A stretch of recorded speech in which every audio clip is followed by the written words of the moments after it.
है अकीदा हयातुन नबी सल्लल्लाहु अलैहि वसल्लम। अकीदा हयातुन नबी का मतलब है हुज़ूर पाक सल्लल्लाहु अलैहि वसल्लम जब दुनिया से रुखसत हो गए तो आप अलैहिस्सलातु वस्सलाम की कब्र मुताहर की ज़िंदगी क्या है। मेरे दोस्तों, ये बात रोज़े रोशन की तरह आया है कि रिसालत मआब अलैहिस्सलातु वस्सलाम सबसे आला दर्जे के अल्लाह रब्बुल इज़्ज़त ने उनको बनाया है, और जितनी आला दर्जे की ज़िंदगी हुज़ूर पाक की दुनिया वाली है उससे बढ़ के आला दर्जे की ज़िंदगी आखरत वाली है।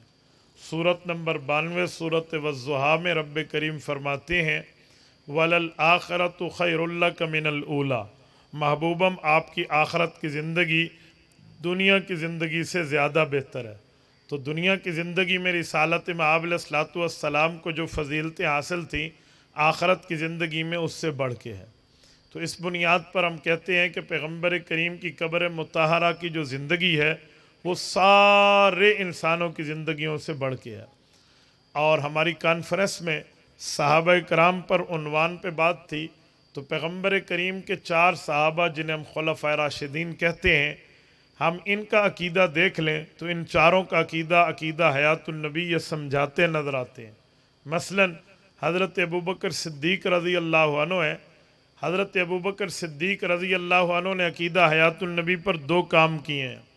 नंबर 1, या बच्चों को आना छुड़वा दें, जज़ाकल्लाह, अल्लाह आपका भला फरमाए।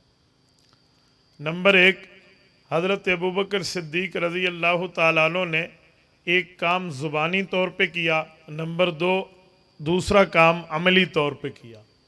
जो ज़बानी तौर पे किया वो ये था कि जब आप अलैहिस्सलाम दुनिया से रुखसत हुए तो अबू बकर सिद्दीक़ रज़ी अल्लाह अन्हु ने ऐलान फरमाया, सही बुखारी जिल्द अव्वल सफ़ा 517 पे मौजूद है। हज़रत अबू बकर सिद्दीक़ रज़ी अल्लाह अन्हु फरमाने लगे कि जो पैगम्बर करीम को अल्लाह समझ की इबादत करता था वो सुन ले, हुज़ूर पाक दुनिया से रुखसत हो गए।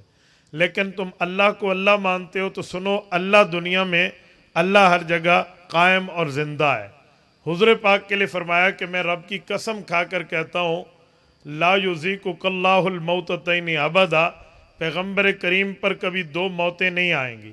उलमाए कराम ने इसकी शरह में सही बुखारी की इस हाशिये पे लिखा है, वल अहसनु अन युक़ाल अन्न हयातहु फ़िल क़ब्र ला यतअक़्क़िबुहा मौतुन बल यस्तमिर्रु हय्या वल अंबियाउ अहयाउन फ़ी कुबूरिहिम।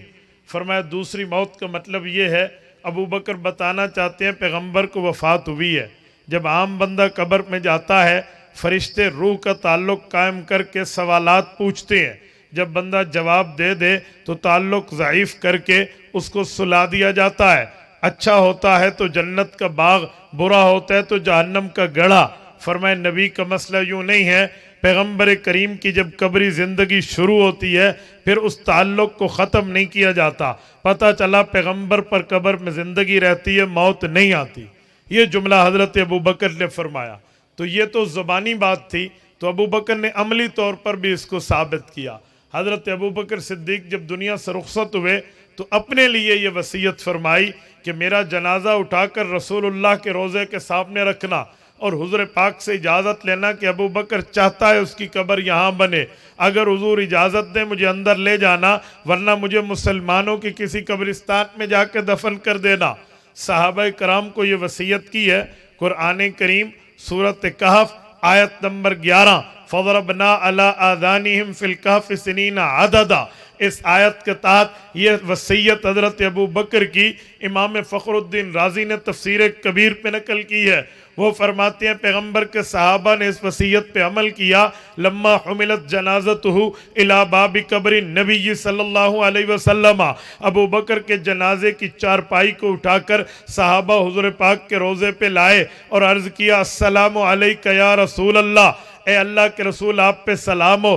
पता चला नबी की कब्र पे सलाम पढ़ना सहाबा का तरीका है। और उसके बाद अर्ज़ करने लगे, हाजा अबू बकरिम बिल बाबी, फरमाया ये अबू बकर आपके दरवाजे पर आपसे इजाज़त चाहता है। हज़रत अबू बकर सिद्दीक रज़ी अल्लाह अन्हु की ये बात करके सहाबा खामोश हुए। इमाम राजी ने तफसीर कबीर सूरत कहफ आयत 11 की तफसीर में लिखा है, फ़नूदियहु मिनल कबरी फ़नूदियहु मिनल कबरी अदखिलुल हबीब इलल हबीब। फरमाया सहाबा कराम को हुज़ूर पाक अलैहिस्सलातु वस्सलाम के रोज़े से इजाज़त यूँ मिली, फरमाया दुनिया में भी दोस्त था, वफ़ात के बाद भी दोस्त है, दोस्त को दोस्त तक पहुँचा दो। इससे समझ आता है कि अबू बकर ने जो अकीदा ज़बानी कहा था वो अमली तौर पे साबित किया, और सिद्दीक कहते ही उसे हैं कि जो कहे वो करके दिखाए। नंबर दूसरे पे हज़रत उमर की बारी आती है। हज़रत उमर रज़ी अल्लाह अन्हु भी अकीदा हयातुन नबी पर बड़े दलाइल कायम फरमाते हैं। मसलन सही बुखारी जिल्द अव्वल अब्वाब किताबुस सलात में मौजूद है, बाब रफ़ सौत फिल मसाजिद में ये रिवायत मौजूद है। हज़रत साहिब फरमाते हैं मैं मस्जिद नबवी में था, हज़रत उमर रज़ी अल्लाह तआला अन्हु ने छोटी सी कंकरी उठाई और मुझे मेरी तरफ फेंकी। जब मैंने यूं मुतवज्जे होकर पूछा कि हज़रत अमीरुल मोमिनीन वजह क्या है, आप मुझे बुला रहे हैं, तो कहते हैं हज़रत उमर रज़ी अल्लाह ताला अन्हो ने मुझे इशारा किया उन दो बंदों को बुलाओ वो जो ऊंची ऊंची बातें कर रहे। कहते हैं मैं उन्हें बुला के लाया। हज़रत अबू बकर ने पूछा मिन ऐन जितुकुमा, हज़रत उमर ने पूछा मिन ऐन जितुकुमा, कहाँ से आए हो? उन्होंने कहा नहनु मिन अहल ताइफ, हम मदीना के नहीं हैं, हम मुसाफिर हैं, हम मदीना मुनव्वरा से 600 साढ़े 600 किलोमीटर दूर वो ताइफ की बस्ती से आए हैं। हज़रत उमर का गुस्सा ठंडा हुआ और फरमाने लगे लौ कुन्तुमा मिन हाज़ि हालिल बलद लौ जातुकुमा अतरफ़ान इंद रसूलिल्लाह। का हज़रत उमर ने फरमाया अगर तुम यहीं के होते मैं अपने डंडे से तुम्हें सजा देता। तुम हुज़ूर पाक के करीब यानी कब्र मुबारक के करीब बैठकर ऊंची आवाज में बात क्यों कर रहे हो? इससे समझ आया पैगंबर करीम का यूं एहतराम वफात के बाद भी हज़रत उमर करते थे। तीसरे नंबर पे हज़रत उस्मान गनी की ज़ात अक़दस है, तवज्जो रखना। हज़रत उस्मान गनी पर जब काफरों ने हमला करके वो पूरी घिराव की तरतीब बनाई थी तो हज़रत मुआविया ने दिमश्क मुल्क शाम से ख़त लिखा, अमीरुल मोमिनीन मेरे पास तशरीफ़ लाइए, मदीना तैयबा में आपकी जान को ख़तरा है। हज़रत उस्मान ने जवाब लिखवाया था, मुआविया आपकी मोहब्बत को अल्लाह कबूल करे, लेकिन ला अहजुरु दियार रसूलिल्लाह, मैं हुज़ूर पाक का पड़ोस नहीं छोड़ना चाहता। अगर कब्रिस्तान होता हुज़ूर पाक नऊज़ुबिल्लाह कब्र में नऊज़ुबिल्लाह जिंदा न होते तो मुर्दों का पड़ोस कौन सा होता है? कब्रिस्तानों की पड़ोस किसे कहते हैं? ये पैगंबर करीम की कब्र में जिंदगी पर दलालत करता है। तभी तो हज़रत उस्मान ने हुज़ूर के पड़ोस को छोड़ने से मना किया। चौथे नंबर पे सैयदना अली हैं रज़ी अल्लाह अन्हु, जिसके लिए फरमाया ला फता इल्ला अली वला सैफ इल्ला जुल्फ़कार, कि अली जैसा जवान कोई नहीं है और अली की तलवार जुल्फ़कार जैसी तलवार कोई नहीं है। वो हज़रत अलीयुल मुर्तज़ा रज़ी अल्लाह ताला अन्हु फरमाते हैं। हज़रत मौलाना मुफ्ती मोहम्मद शफ़ी उस्मानी रहमहुल्लाह ने इस वाक़िये को तफ़सीर मारिफ़ुल कुरान की जिल्द नंबर 2 के सफ़ा 461 पर जिक्र किया है। फरमाते हैं सूरत नंबर 4 सूरत निसा आयत नंबर 64, रब्बे करीम ने फरमाया वलौ अन्नहुम इज़्ज़लमू अनफुसहुम जाऊका फस्तगफिरुल्लाह वस्तगफर लहुमुर रसूल लवजदुल्लाह तव्वाबर रहीमा। रब फरमाते हैं लोगों 4 काम है, 3 काम तुम कर लो, चौथा काम मैं करूंगा। मौला वो 3 काम क्या है? फरमाया वलौ अन्नहुम इज़्ज़लमू अनफुसहुम जाऊका, एक आदमी जो गुनाहगार हो वो खुद तौबा करते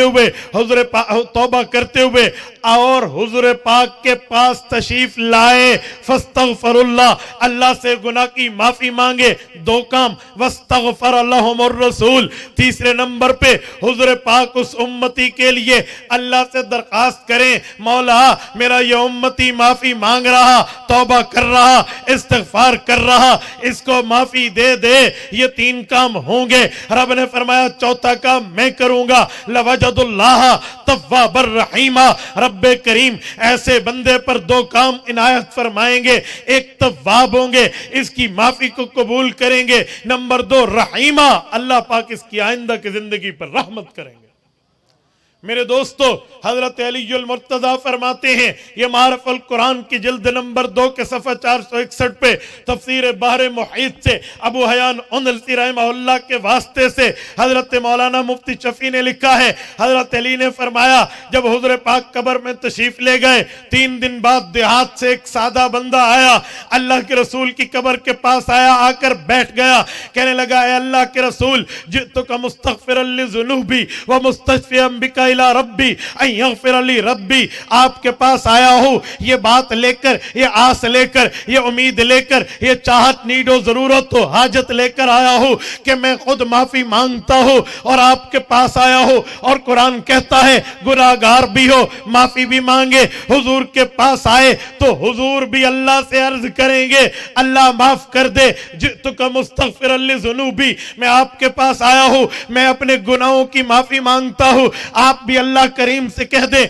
मेरे ऊपर रब करम कर दे, फजल कर दे, एहसान और इम्तिनान कर दे, अन यगफिर ली रब्बी, अल्लाह मुझे माफ फरमा दे, मेरे गुनाहों को खत्म कर दे। हजरत अली कहते हैं वो उठ के जाने लगा, फनुदियो मिनल कब्री अन्नहु कद गफर लक, इसे हुजूर पाक की कब्र से खुशखबरी मिली, ओए बंदे खुश हो जा, अल्लाह ने तेरी माफी कबूल कर ली। ये हजरत अलीउल मुर्तज़ा है। मेरे दोस्तों, मैंने 4 साहबा इसलिए पेश किए हैं कि यहाँ जिक्र नबी और फिक्र साहबा का उन्वान है, तो ये चारों अकीदा हयातुन नबी बताते हुए नजर आते हैं।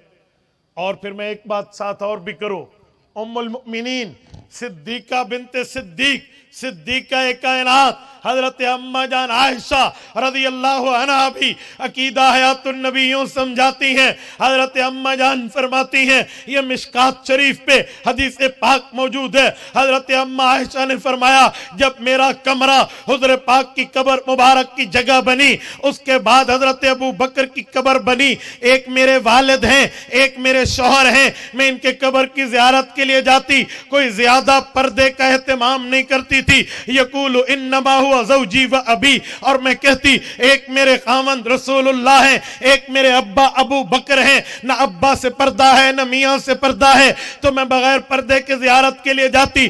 फलम्मा दुफिना उमर माहुम, अल्लाह की कसम जब तीसरी कब्र हजरत उमर की बनी, वल्लाहि मा दखलतुहु इल्ला व अना मशदूदतुन अलैया सियाबी हयाअम मिन उमर, का मैं पर्दा करके जाती उमर फारूक की हया की वजह से। ये उमर फारूक का लफ्ज है। एक जालिम की मैंने गुफ्तगू सुनी, वो कहने लगा कि अम्मा आयशा ये काम करती थी, तो हमारा एक सवाल है कि मुर्दे की नजर जमीन से तो आ जाती है कि वो देख ले, तो एक चादर से उसकी नजर आगे नहीं जाती, तो लिहाजा मैं नहीं मानता। मैंने कहा आप अकल को अपडेट करा ले, इसका भी जवाब मौजूद है। अजी वो क्या? मैंने कहा 2 लोहे की प्लेटें हों, करंट गुजारो, दोनों में गुजर जाएगा, छोटी सी लकड़ी रख दें, वो करंट को रोक देती है। यहां नजर जाए न जाए, लेकिन पर्दा अल्लाह का हुक्म है, वो दूसरे की नजर को रोक देता है। मुझे कहने लगे कुरान पढ़ के जवाब दे। मैंने कहा मेरे भाई तुम भी कुरान पढ़ के सवाल करोगे, ये फकीर कुरान पढ़ के जवाब देगा। तू अकल से सवाल करेगा तो बेअकल असवी कोई ना, अकल हमारे पास भी है, फिर हम भी अकली जवाब देंगे। आपने अकली सवाल किया, वाह वाह हो गई, तो हम अकली जवाब देंगे तो फिर बंदा मान ले। तो मेरे दोस्तों, मैंने 5 सहाबा इस अकीदा हयातुन नबी पर बात पेश की है। अब असर की नमाज का वक़्त करीब है, मैं तो आए हुए तकरीबन कुछ 3.5 घंटे होने लगे होंगे, ये मुझे बर वक़्त बिठाते, मैं इस पर तफसीली बात आपकी खिदमत में रखता। ज़िंदगी बाकी तो मुलाकात बाकी। अकूल कौली हाज़ा व अस्तग़फिरुल्लाह व आखिरु दावाना अनिल हम्दुलिल्लाहि रब्बिल आलमीन।